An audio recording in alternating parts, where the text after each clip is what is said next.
আল আমিন সংস্থার ব্যবস্থাপনায় আয়োজিত আজকের এই ইসলামী সম্মেলন এবং তাফসির মাহফিলে সমবেত হওয়ার তৌফিক দান করেছেন। তাই মাওলার দরবারে, মাবুদে হাকিকির দরবারে মন খুলে প্রাণ ভরে একবার কালিমাত শুকর আদায় করি, আলহামদুলিল্লাহ।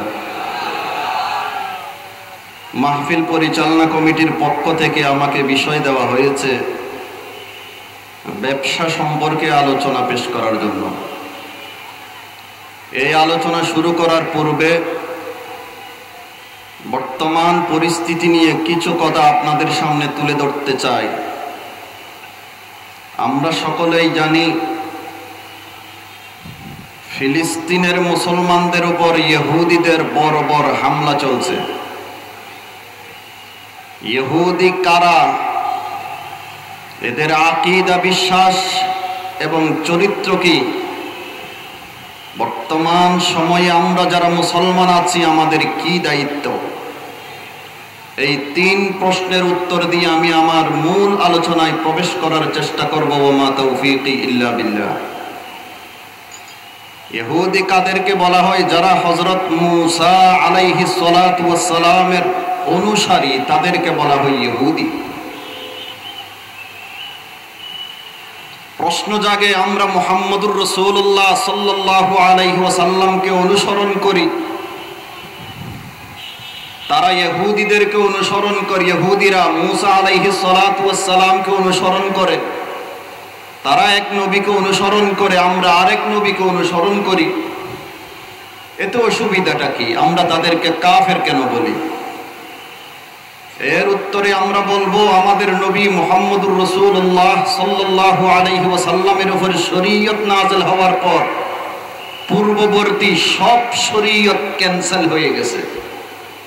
সুতরাং বর্তমানে কেউ যদি মুহাম্মদুর রাসূলুল্লাহ সাল্লাল্লাহু আলাইহি ওয়াসাল্লামের শরীয়তকে অগ্রাহ্য করে পূর্ববর্তী কোন নবীর শরীয়তের যদি অনুসরণ করে, সঙ্গে সঙ্গে সে কাফের হয়ে যাবে। সে হিসেবে ইহুদি খ্রিস্টান এরা হলো কাফের।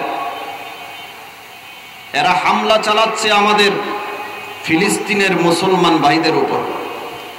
এদের কিছু আকীদা এবং দুশ্চরিত্রের কথা আমি আপনাদের সামনে তুলে ধরতে চাই। ইহুদিদের এক নাম্বার আকীদা হলো আসমানের নিচে জমিনের ফিটের উপর একমাত্র ধর্ম আছে একটা, সেটা হলো মূসার ধর্ম। এটা তাদের আকীদা, বিশ্বাস। মূসার ধর্ম শুরু, মূসার ধর্ম শেষ, দ্বিতীয় কোনো ধর্ম নেই। এদের দ্বিতীয় নাম্বার আকীদা হলো একজন মানুষ মৃত্যুবরণ করার পর পুনরায় এই পৃথিবীতে আসা সম্ভব। একজন মানুষ মৃত্যুবরণ করার পর পুনরায় এই পৃথিবীতে আসা সম্ভব। তাদের তিন নম্বর আকীদা হলো প্রত্যেক শনিবার আল্লাহ তাআলা রেস্টে থাকেন, কোনো কাজ আল্লাহ করেন না। সেজন্য কোনো ইহুদিদের জন্য শনিবারে কাজ করা অবৈধ। আল্লাহ যেহেতু রেস্টে থাকেন, সেজন্য শনিবারে তারাও রেস্টে থাকেন। তাই তাদের ধর্ম মতে ইয়াউমুস সাbt তথা শনিবার এটা হলো ছুটির দিন। তাদের চতুর্থ নম্বর আকীদা, বিশ্বাস হলো ইহুদি ব্যতীত আর পৃথিবীতে যত মানুষ আছে সব মানুষের সাথে জুলুম নির্যাতন করা জায়েজ, সব মানুষের সাথে মিথ্যা বলা জায়েজ, তাদের সাথে প্রতারণা করা জায়েজ, তাদের উপর জুলুম নির্যাতনের স্টিম রোলার চালানো জায়েজ, তাদের সাথে সুদি লেনদেন করাও জায়েজ এবং তাদের বিরুদ্ধে মিথ্যা সাক্ষী দেওয়াও জায়েজ। শুধু তাই নয়, তাদের এইটাও আকীদা, বিশ্বাস যে ইহুদি ছাড়া আর পৃথিবীতে যত মানুষ আছে এরা হচ্ছে কাল কিলাবি ওয়াল খানাজিরি ওয়াল বাহায়েম। তারা হলো কুত্তার মতো, শূকরের মতো, চতুষ্পদ জন্তুর মতো। এরা আমাদেরকে মুসলমান মনে করে না, এরা আমাদেরকে মনে করে কুত্তা। এরা আমাদেরকে মুসলমান মনে করে না, আমাদেরকে মনে করে শূকর। এরা আমাদেরকে মুসলমান মনে করে না, মানুষ মনে করে না, এরা আমাদেরকে মনে করে চতুষ্পদ জন্তু। এদের আরেকটা আকীদা হলো কোন মানুষ 20 বছরে উপনীত হওয়ার পর যদি বিবাহ না করে ফায়াস্তাহিকুল লানাতা, সে লানতের উপযুক্ত হয়ে যায়। শুধু তাই নয়, একজন ব্যক্তি লিমিট ছাড়া বিবাহ করা এটা তাদের আকীদা। তার মানে 2 জন 4 জন 5 জন যা ইচ্ছা তাই বিবাহ করতে পারবে, এটা ইহুদিদের আকীদা। এই আকীদাগুলো লেখা আছে আল মাওসুআতুল মুয়াসসারা ফিল আদিয়ান ওয়াল আহজাবিল মুআসারা নামক কিতাবে। লেখকের নাম ডক্টর মানে আল জুহানি রাহিমাহুল্লাহু তাআলা। ইহুদিদের কিছু দুশ্চরিত্র আছে, হাতে গোনা কয়েকটি দুশ্চরিত্রের কথা আমি আপনাদের সামনে তুলে ধরতে চাই। 1 নম্বর দুশ্চরিত্র হলো মুনাফিকের যত চরিত্র আছে সব চরিত্র ইহুদিদের মধ্যে বিদ্যমান। ইহুদিদের মধ্যে মুনাফিকের সব চরিত্র বিদ্যমান। মুনাফিকের চরিত্র হলো মিথ্যা কথা বলা, মুনাফিকের চরিত্র হলো ওয়াদা ভঙ্গ করা, মুনাফিকের চরিত্র হলো আমানতের খিয়ানত করা। এই সব চরিত্র বিদ্যমান ইহুদিদের মধ্যে। পবিত্র কোরআনে আল্লাহ তাআলা বলেন, ফাবিমা নাকদিহিম মিসাকাহুম লা'আন্নাহুম ওয়াজআলনা কুলুবাহুম কাসিয়াহ। ইহুদিরা ওয়াদা ভঙ্গ করার কারণে আল্লাহ তাদের উপর লানত করেছেন। আমি আপনাদের কাছে জিজ্ঞেস করতে চাই, ওয়াদা ভঙ্গ করা মুসলমানের চরিত্র না মুনাফিকের চরিত্র? মুনাফিকের চরিত্র। মুনাফিকের সমস্ত চরিত্র ইহুদিদের মধ্যে বিদ্যমান। ইহুদিদের 2 নম্বর দুশ্চরিত্র হলো আল্লাহর সাথে বেয়াদবি করা। পবিত্র কোরআনে আল্লাহ তাআলা ইরশাদ করেছেন, লাকাদ সামিআ আল্লাহু কাওলাল্লাযীনা ক্বালু ইন্নাল্লাহা ফাকীরুন ওয়া নাহনু আগনিয়া। আল্লাহ তাআলা বলেন, তাদের কথা আল্লাহ তাআলা শুনেছেন যারা এই কথা বলেছেন আল্লাহ হলো দরিদ্র আর আমরা হলাম ধনী। আল্লাহ দরিদ্র, আমরা ধনী, এই কথা বলেছে ইহুদি। পৃথিবীর কোন ধর্মের মানুষ আল্লাহর সাথে এমন বেয়াদবি করেনি, একমাত্র করেছে ইহুদিরা। ইহুদিদের 3 নম্বর দুশ্চরিত্র হলো নবীগণকে হত্যা করা। ইমাম ইবনুল কাইয়্যিম জাওজিয়া রাহিমাহুল্লাহ সুস্পষ্ট ভাষায় লিখেছে, উহুদের যুদ্ধে ইহুদিরা 1-2 জন নয় 70 জন নবীগণকে হত্যা করেছিল। কতজন নবীকে? 70 জন নবীকে হত্যা করেছিল। কারা? ইহুদিরা। ইহুদিদের 4 নম্বর দোষ চরিত্র হলো ভালো মানুষ যারা আছে এদেরকে হত্যা করা। পবিত্র কোরআনে আল্লাহ তাআলা বলেছেন, ওয়ায়াকতুলুনা আল্লাযীনা ইয়া'মুরুনা বিল কিসতি মিনান নাস ফাবাশশিরহুম বিআযাবিন আলীম। ইহুদিরা হত্যা করেন তাদেরকে যারা ন্যায় পরায়ণতার নির্দেশ দেয়। ভালো মানুষ যারা আছে তাদেরকে হত্যা করা, এটা ইহুদিদের দুশ্চরিত্র। আল্লাহ বলেন, তাদেরকে বেদনাদায়ক শাস্তির সুসংবাদ দাও। ইহুদিদের আরেকটা দুশ্চরিত্র হলো আল্লাহর জমিনে ফাসাদ সৃষ্টি করা। পবিত্র কোরআনে আল্লাহ বলেছেন, ওয়ায়াসআউনা ফিল আরদি ফাসাদা। আল্লাহর জমিনে ফাসাদ সৃষ্টি করেন ইহুদিরা। ইহুদিদের আরেকটা দুশ্চরিত্র হলো মুমিন মুসলমান যারা আছে তাদের সাথে শত্রুতামি করা। পবিত্র কোরআনে আল্লাহ তাআলা বলেন, লাতাজিদান্না আশাদ্দান নাসি আদাওয়াতান লিল্লাযীনা আমানুল ইয়াহুদ ওয়াল্লাযীনা আশরাকু। ইহুদি এবং মুশরিক জাতি মুসলমান জাতির, মুমিন জাতির চরম শত্রু এই পৃথিবীতে এই 2 সম্প্রদায়। এক সম্প্রদায়ের নাম হলো ইহুদি, আর এক সম্প্রদায়ের নাম হলো মুশরিক। এবার আমি আপনাদের কাছে জিজ্ঞেস করতে চাই, এই পৃথিবীতে মুসলমানদের সংখ্যা কত?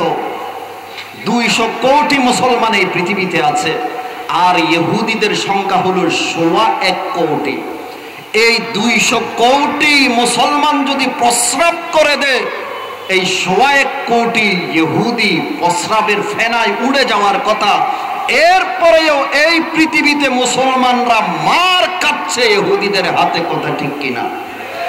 সারা পৃথিবীতে মুসলমানরা নির্যাতিত, নিপীড়িত, অবহেলিত কাফেরদের হাতে। এর পিছনে একাধিক কারণ রয়েছে। 1 নাম্বার কারণ হলো আমরা কোরআন সুন্নাহকে ছেড়ে দিয়েছি।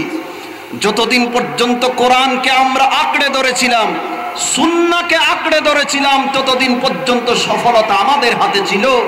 যেদিন থেকে কোরআন সুন্নাহকে আমরা ছেড়ে দিয়েছি সেদিন থেকে পরাজয় বরণ করা আমরা আরম্ভ করে দিয়েছি। এর পিছনে দ্বিতীয় নাম্বার কারণ, সারা পৃথিবীতে মুসলমানরা নিপীড়িত নির্যাতিত হওয়ার পিছনে দ্বিতীয় নাম্বার কারণ হলো মুসলমানদের অনৈক্য। এই দল সেই দলকে ভালোবাসে না, এই দল ওই দলকে কাফের বলে, এই দল এই দলকে কাফের বলে, অথচ উভয় দল মুসলমান। আজকে মুসলমানদের অনৈক্যর কারণে আমরা শক্তি হারা হয়ে গেছি, শক্তিহীন হয়ে গেছি। শক্তি হারা হয়ে যাওয়ার কারণে আল্লাহ তাআলা কাফেরদেরকে আমাদের উপর মুসল্লত করে দিয়েছে। তিন নম্বর কারণ হলো মুসলমানদের মধ্যে কিছু মীর জাফর বের হয়েছে, মুসলমানদের মধ্যে মুনাফিকের সংখ্যা বেড়ে গেছে, যার কারণে আজকে কাফেরদের মার খেতে হচ্ছে আমাদের। আপনারা জানেন ইসরায়েলের মধ্যে ইহুদিদের সংখ্যা শুধুমাত্র 80 লক্ষ, আর তার চতুর্পার্শ্বে যে মুসলিম কান্ট্রিগুলো আছে সেই মুসলিম কান্ট্রিগুলোতে মুসলমানদের সংখ্যা 20 কোটির চেয়েও বেশি। এরপরেও ইসরায়েলের সন্ত্রাসীরা আমাদের ফিলিস্তিনি মুসলমান ভাইদের উপর বর্বর হামলা চালানোর দূর সাহস পায় কোথায়? একমাত্র কারণ হলো আমরা মীর জাফর হয়ে বসে আছি, মুনাফিক হয়ে বসে আছি। উপরে উপরে মুসলমান, তলে তলে ইসরায়েলের সাথে সম্পর্ক। যতক্ষণ পর্যন্ত আমরা মুসলমান ঐক্যবদ্ধ না হব, যতক্ষণ পর্যন্ত আমাদের মধ্যে হাকিকি ঈমান, প্রকৃত ঈমানদার আমরা না হব, ততক্ষণ পর্যন্ত সফলতা আমরা চোখে দেখব না। আল্লাহ তাআলা পবিত্র কোরআনে সুস্পষ্ট ভাষায় বলেছেন, ওয়া আনতুমুল আ'লাউন ইন কুনতুম মুমিনিন, তোমরাই বিজয়ী, বিজয়ী তোমাদের হাতে, তবে কোনো কন্ডিশন ছাড়া নয়। একটা কন্ডিশন আছে, সেটা হচ্ছে তোমরা মুমিন হতে হবে। প্রকৃত অর্থে যদি তোমরা মুমিন হও, বিজয়ী তোমাদের হাতেই থাকবে ইনশাআল্লাহ।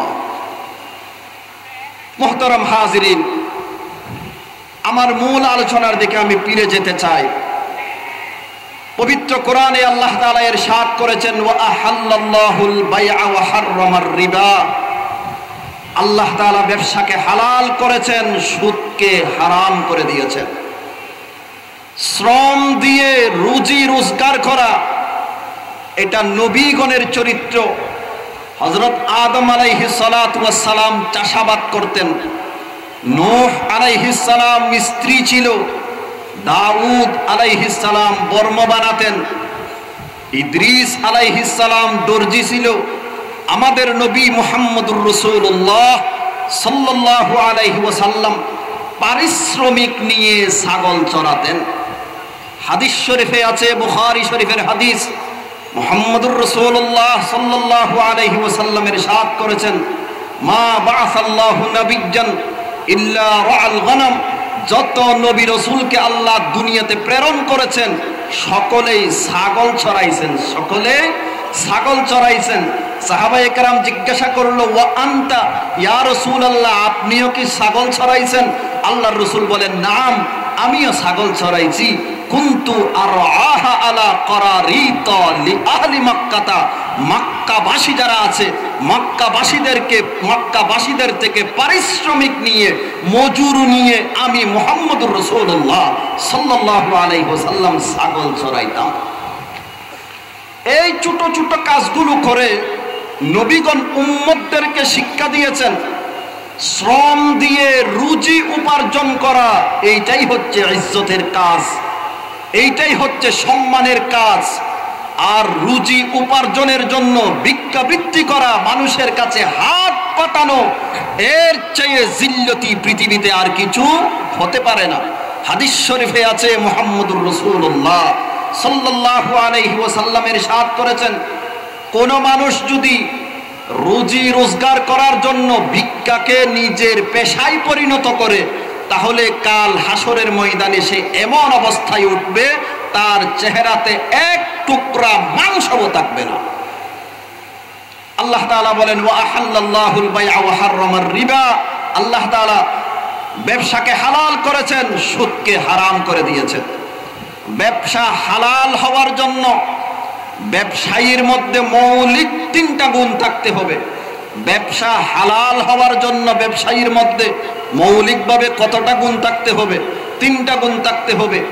এক নাম্বার গুণ হলো সততা, দ্বিতীয় নাম্বার গুণ হলো আমানতদারি, আর তৃতীয় নাম্বার গুণ হলো ধোঁকাবাজি, প্রতারণা না করা। সততার সাথে যদি আপনি ব্যবসা করেন, দুনিয়াতেও আপনি ব্যবসার মধ্যে বরকত পাবেন, আর পরকালে আপনার হাসর হবে নবীগণের সাথে, শহীদগণের সাথে, সিদ্দিকগণের সাথে।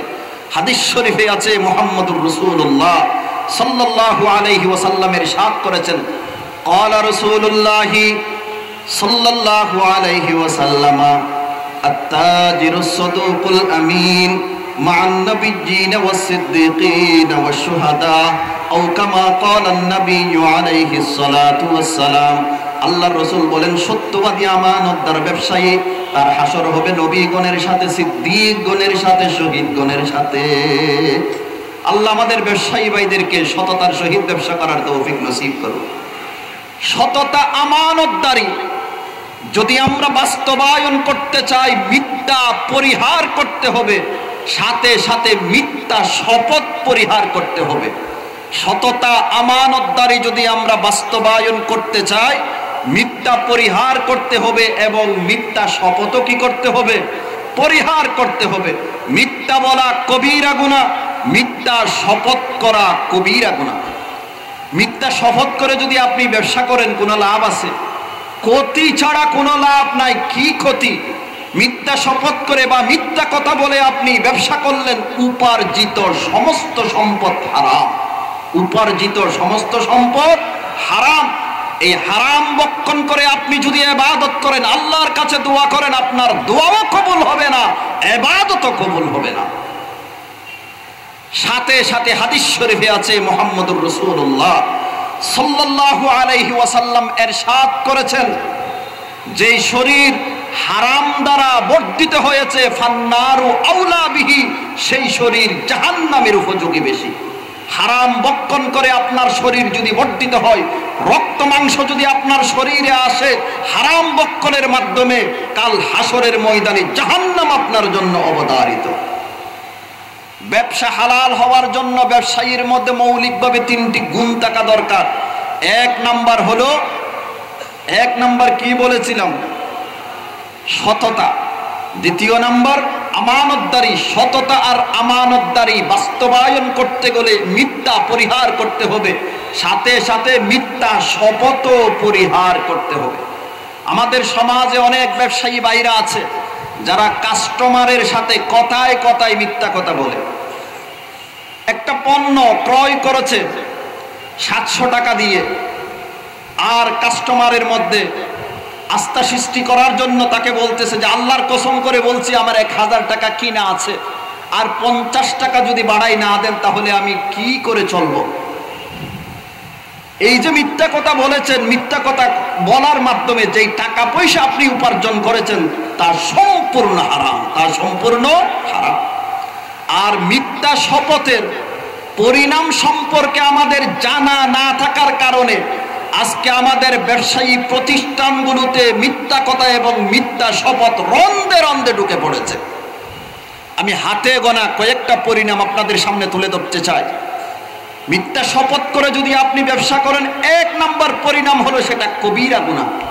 হাদিসে আছে আল্লাহ পাকের নবী বলেন, ক্বালা রাসূলুল্লাহি সাল্লাল্লাহু আলাইহি ওয়াসাল্লাম, আল কাবাইরু আল ইশরাকু বিল্লাহি ওয়া উকুকুল ওয়ালিদাইনি ওয়া কাতলুন নাফসি ওয়াল ইয়ামিনুল গুমুস আও কামা ক্বালা আন-নাবিয়্যু আলাইহিস সালাতু ওয়াস সালাম।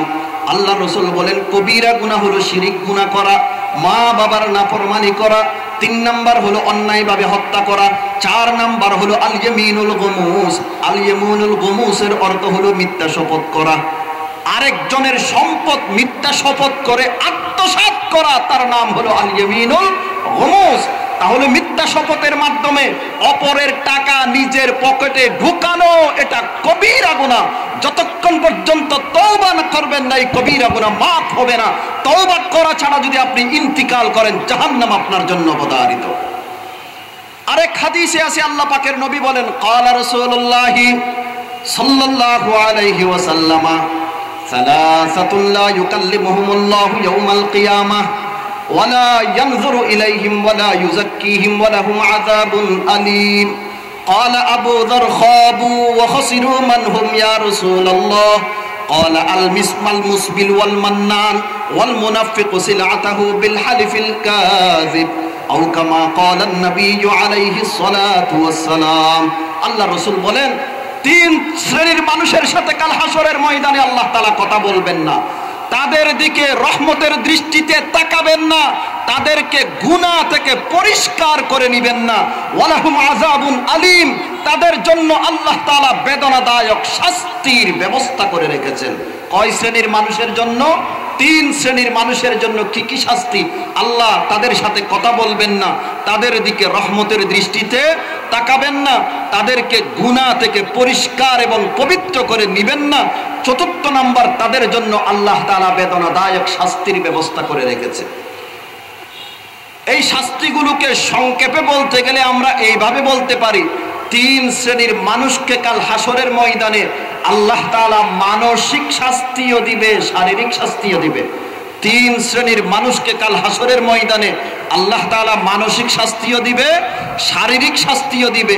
এরা কারা কারা? এক নাম্বার হলো আল মুসবিল, যারা গোডালির নিচে জামা পরে, লুঙ্গি পরে, প্যান্ট পরিধান করে, চুলগিরার নিচে, গোডালির নিচে যারা কাপড় পরিধান করে, তাদের সাথে কাল হাসরের ময়দানে আল্লাহ কথা বলবে না, তাদের দিকে রহমতের দৃষ্টিতে তাকাবে না এবং তাদেরকে গুনাহ থেকে পবিত্র করে নিবে না, এবং তাদের জন্য আল্লাহ তাআলা বেদনাদায়ক শাস্তির ব্যবস্থা করে রেখেছে।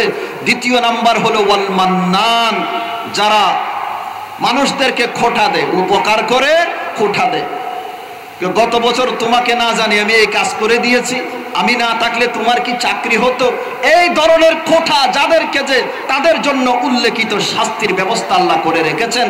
আর তৃতীয় নাম্বার হলো ওয়াল মুনাফিকু সিলআতাহু বিল হালিফিল কাযিব, যেই ব্যক্তি মিথ্যা কসমের মাধ্যমে তার পণ্য সেল করে, পণ্য বিক্রি করে, তার সাথেও কাল হাসরের ময়দানে আল্লাহ কথা বলবেন না এবং তাকে গুনাহ থেকে পবিত্র করে নেবেন না, এবং তার জন্য রয়েছে বেদনাদায়ক শাস্তির ব্যবস্থা।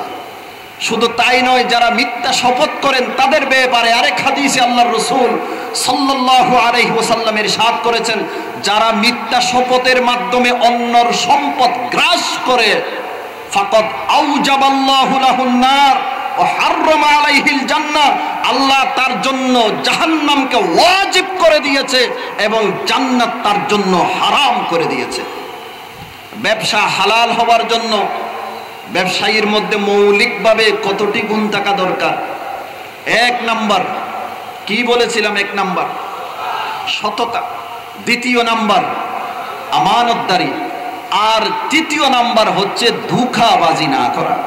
হাদিসে আছে মুহাম্মদুর রাসূলুল্লাহ সাল্লাল্লাহু আলাইহি ওয়াসাল্লাম বাজারে গেলেন, এক ব্যক্তি চাউল বিক্রি করতেছে বা গম বিক্রি করতেছে। আল্লাহ রাসূল সাল্লাল্লাহু আলাইহি ওয়াসাল্লাম গমের স্তূপের ভিতরে হাত ঢুকাইয়ে দিল, রাসূলের হাতের মধ্যে বিজা লাগলো। আল্লাহ রাসূল জিজ্ঞাসা করলো, মা হাদা ইয়া সাহিবাত তাআম, হে চাউলের মালিক, হে গমের মালিক, গমের এই অবস্থা কেন? উপর দিয়ে তো সব শুকনা, নিচ দিয়ে ভিজা কেন? সে উত্তর দিল, আসাবাতুস সামাউ ইয়া রাসূলুল্লাহ, রাতে বৃষ্টি পড়েছে, বৃষ্টির কারণে ভিজে গেছে। আল্লাহ রাসূল তাকে বলল, আফালা জাআলতাহু ফাওকাত তাআম কাইয়ারাহুন নাস, ভিজাগুলো উপরে দেন নাই কেন? কাস্টমাররা দেখতো। তুমি ধোঁকাবাজি কেন করেছো? মান গাসসা ফালাইসা মিন্নি, যেই ব্যক্তি ধোঁকাবাজি করে ব্যবসার মধ্যে, সে আমার দলভুক্ত নয়, সে আমার দলভুক্ত নয়। ধোঁকাবাজির অনেক পন্থা আমাদের সমাজে আছে, যেমন ভালো খারাপ মিশ্রিত করে এক নাম্বার বলে বিক্রি করে দেওয়া, এটাও একটা ধোঁকাবাজি। ভালো জিনিস যেগুলো আছে, ভালো পণ্য যেগুলো আছে, সেগুলোকে উপরে রাখে, আর নরমাল যেগুলো আছে সেগুলোকে নিচে রাখে, সেটাও ধোঁকাবাজি। দেশীয় পণ্য বিদেশি সিল মেরে বিক্রি করে, এটাও ধোঁকাবাজি। সব ধরনের ধোঁকাবাজি থেকে আল্লাহ আমাদেরকে বিরত থাকার তৌফিক নসিব করুন। মুহতারাম হাজিরিন, ইসলামের মধ্যে কিছু ব্যবসা আছে হারাম, হাতে গোনা দুই একটি ব্যবসার কথা বলে আমি আমার কথা শেষ করব। এক নাম্বার, যেই সমস্ত পণ্যগুলো ইসলামে নিষিদ্ধ হারাম সেগুলোর ব্যবসা করাও হারাম। যেই সমস্ত পণ্যগুলো ইসলামে নিষিদ্ধ সেগুলোর ব্যবসা করা হারাম। হাদিসে আছে আল্লাহর রাসূল বলেন, ইন্নাল্লাহা ওয়া রাসূলুহু হারামাল খামরা, আল্লাহ এবং আল্লাহর রাসূল সাল্লাল্লাহু আলাইহি ওয়াসাল্লাম মাদক হারাম করে দিয়েছেন, মৃত জীব হারাম করে দিয়েছেন, শূকর হারাম করে দিয়েছেন, মূর্তি বিক্রি করা, এগুলোর বিজনেস করা আল্লাহ এবং আল্লাহর রাসূল হারাম করে দিয়েছেন। নাম্বার 2, এক নাম্বার কি বলেছিলাম, যেই সমস্ত পণ্য ইসলামে নিষিদ্ধ সেগুলো বিজনেস করা, সেগুলোর ব্যবসা করা হারাম। দ্বিতীয় নাম্বার হলো গুদামজাত ব্যবসা করা ইসলাম ধর্মে হারাম। তার মানে আমাদের সমাজে কিছু ব্যবসায়ীরা আছে, নিত্য প্রয়োজনীয় পণ্য যেগুলো আছে, খাদ্যদ্রব্য যেগুলো আছে, যেমন পেঁয়াজ, রসুন, এরপর মরিচ, তেল, এগুলোকে তারা গুদামের মধ্যে স্টক করে রাখে। বাজারে যখন সংকট দেখা দেয় তখন চড়া মূল্য দিয়ে বিক্রি করে। সেটাকে আরবিতে বলা হয় ইহতিকার, গুদামজাত ব্যবসা। সেটা ইসলাম ধর্মে হারাম। আজ থেকে 1400 বছর পূর্বে মুহাম্মদুর রাসূলুল্লাহ সাল্লাল্লাহু আলাইহি ওয়াসাল্লাম এই ব্যবসাকে হারাম করে দিয়েছে।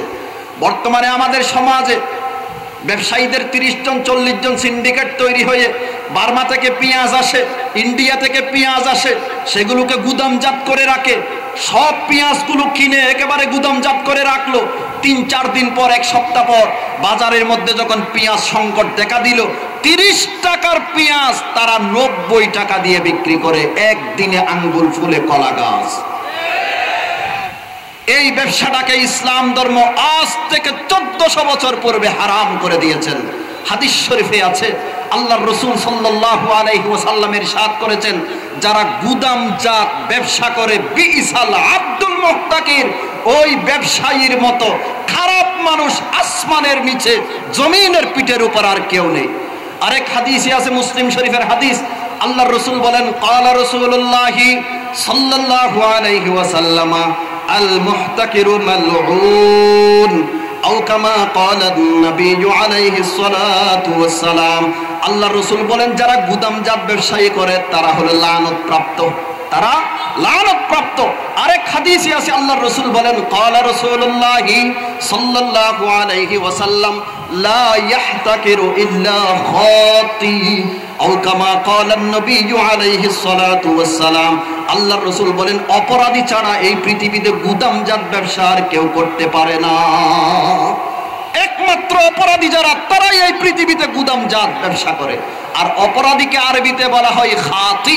খাতি এটা সাধারণ শব্দ না, যে খাতি শব্দটাকে আল্লাহ তাআলা পবিত্র কোরআনে ধর্মদ্রোহী যারা আছে, ফিরআউন, হামান, তাদের ব্যাপারে আল্লাহ ব্যবহার করেছেন, ইন্না ফিরআউনা ওয়া হামানা ওয়া জুনুদাহুমা কানু খাতিঈন।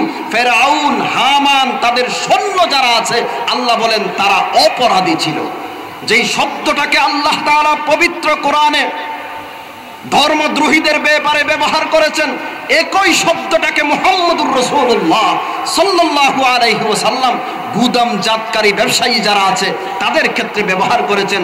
লা ইয়াহতাকিরু ইল্লা খাতি, অপরাধী ব্যতীত এই পৃথিবীতে গুদামজাত ব্যবসা আর কেউ করতে পারে না। আরেক হাদিসে আছে, আল্লাহর রাসূল বলেন, মুসলমানের দ্রব্যমূল্য বৃদ্ধি করার জন্য কেউ যদি কালো হাত বাড়িয়ে দেয়, মুসলমানের দ্রব্যমূল্য বৃদ্ধি করার জন্য কেউ যদি বাম হাত বাড়িয়ে দেয়, কেউ যদি কালো হাত বাড়িয়ে দেয়, কানা হাক্কান আলাল্লাহ, আল্লাহর উপর দায়িত্ব হয়ে যায় কাল হাসরের ময়দানে তাকে জাহান্নামের আঙ্গারার উপর বসানো। আল্লাহর উপর দায়িত্ব হয়ে যায় তাকে জাহান্নামের স্তূপের উপর বসানো। যারা মুসলমানের দ্রব্যাদি খাদ্যদ্রব্যের মূল্য বৃদ্ধি করার জন্য বাম হাত ঢুকায়, এর মধ্যে যারা হস্তক্ষেপ করে, আল্লাহ যারা এই সমস্ত কাজগুলো করে যাচ্ছে তাদেরকে এই কাজগুলো থেকে বিরত থাকার তৌফিক নসিব করুন। আরেক হাদিসে আছে, আল্লাহর রাসূল বলেন, ক্বালা রাসূলুল্লাহি সাল্লাল্লাহু আলাইহি ওয়াসাল্লাম, মান ইহতাকারা আলাল মুসলিমিনা তাআমা দারাবাহুল্লাহু আযজা ওয়া জাল্লা বিল জুযামি ওয়াল ইফলাস আও কামা ক্বালা নবিয়্যু আলাইহিস সালাতু ওয়াস সালাম। আল্লাহ রাসূল বলেন, যে ব্যক্তি মুসলমানের খাদ্যদ্রব্য এগুলোকে গুদামজাত করে রাখে, বাজারে সংকট দেখা দিলে ছড়া মূল্যে বিক্রি করার জন্য, আল্লাহ পাক রব্বুল আলামিন তাকে কুষ্ঠ রোগে আক্রান্ত করবে এবং তাকে দারিদ্রতা দিয়ে আক্রান্ত করবে। তাকে আল্লাহ কুষ্ঠ রোগ দিয়ে আক্রান্ত করবে এবং দারিদ্রতা দিয়েও কি করবে?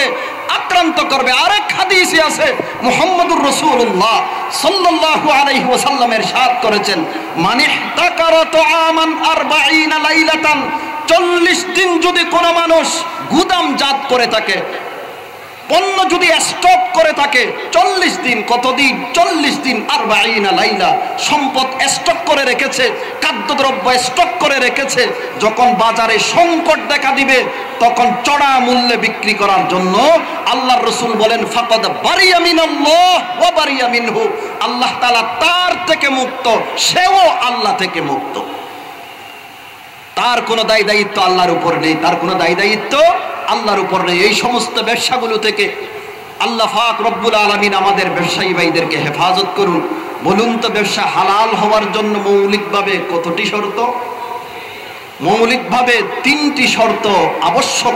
1 নাম্বার শর্ত হলো সততা, আর 2য় নাম্বার শর্ত হলো আমানতদারি, আর 3য় নাম্বার শর্ত হলো দুঃখাবাজি পরিহার করা। আল্লাহ পাক রব্বুল আলামিন এই 3 শর্তে আমাদের ব্যবসায়ী ভাইদেরকে গুণান্বিত হওয়ার তৌফিক নসিব করুন। মাগরিবের সময় গড়িয়ে এসেছে, যাদের উজু ইস্তিনজার প্রয়োজন আছে উজু ইস্তিনজা করে নামাজের জন্য আমরা প্রস্তুতি গ্রহণ করি। ওয়া আখিরু দাওয়ানা আনিল হামদুলিল্লাহি রাব্বিল আলামিন ওয়া সাল্লাল্লাহু আলা সাইয়্যিদিনা মুহাম্মদ ওয়া আলা আলিহি ওয়া সাহবিহি ওয়া বারিক ওয়া সাল্লাম।